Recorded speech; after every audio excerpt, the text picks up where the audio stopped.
খুব গুরুত্বপূর্ণ কথা। চরিত্র নষ্ট মানে সব নষ্ট। তার মধ্যে কি গুণ আছে, সে কি করে না করে ম্যাটার করে না। একটা মানুষের চরিত্র কথা বলে। হ্যাঁ, চরিত্রের জন্য বলে রাগ লাগলে দিতে নেই।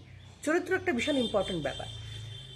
কিছু কিছু জিনিস ছোট থেকে শেখানো হয়, যেমন দেশের প্রতি ভালোবাসা। তুমি যে দেশের নাগরিক, দেশের মানুষকে ভালোবাসো, অন্য সুস্থ দেশ তাদেরকে জানো, তাদের দেশের প্রতি ভালোবাসা দেখো, এগুলো খুব নর্মাল ব্যাপার।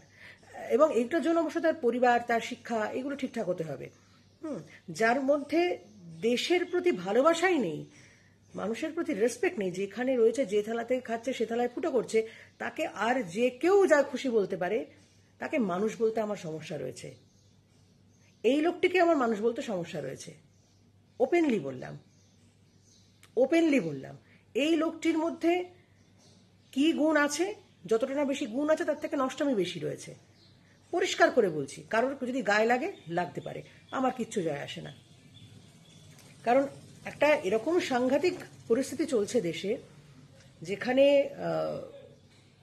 এত কিছু ইনভলভ রয়েছে, ইন্ডিয়ান আর্মি দিনরাত পরিশ্রম করছে, সেখানে এই সমস্ত নাটকবাজি কথাবার্তা পোষায় না, একদম জাস্ট নেওয়া যায় না।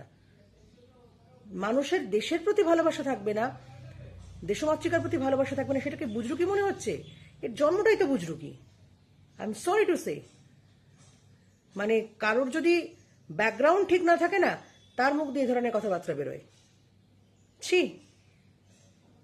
আবার যে দেশে রয়েছে সে দেশের প্রতি প্রেম নেই, ছুঁড়ে ফেলে দেওয়া উচিত এদেরকে দেশ থেকে, জাস্ট ছুঁড়ে ফেলে দেওয়া উচিত।